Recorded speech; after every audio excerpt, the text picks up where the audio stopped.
திமுகவில் 35 வருஷமாக ஒரே ஆள் தான் மாவட்ட செயலாளர். எத்தனை வருஷமாக? கருணாநிதி காலத்திலிருந்து. நீங்கள் என்ன சொல்ல போனால் தூத்துக்குடி பெரியசாமி கருணாநிதி காலத்தில் மாவட்ட செயலாளர். இப்போ வருஷம் என்னாச்சு? கருணாநிதி அதிகாரத்துக்கு வந்து 69 முதலமைச்சரான பொழுது தூத்துக்குடியில் அப்போ தங்கப்பழம் நாடார் பல பேர் இருந்தாங்க.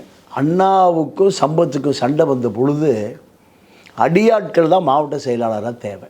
அப்போ கருணாநிதி என்ன பண்ணார்? மூட்டை சுமை தூக்கும் தொழிலாளி எங்கே? தூத்துக்குடி பெரியசாமி. தூத்துக்குடி பெரியசாமி தான் மாவட்ட செயலாளர். அவருடைய மகள் கீதா ஜீவன் தான் மந்திரி. எத்தனை வருஷம் ஆச்சு? ஸ்டேபிளாக இருக்காங்கன்னு அர்த்தம். ஸ்டேபிளாக அதிமுகவில் இருக்கக்கூடிய ஃப்ளக்சுவேஷன் அந்த ப்ராப்ளம்லாம் இல்லாமல் நீங்கள் சொல்கிறபடி பார்த்தா கூட ஒரு சாதாரண கூலி தொழிலாளிக்கு வந்து இவ்வளோ பெரிய பொறுப்பு கொடுத்துருக்காங்கன்றது அவங்க சைடு பாசிட்டிவாக இருக்குது. இல்லை, மனநோயாளி தான் இதை ஏற்றுக்க முடியும்.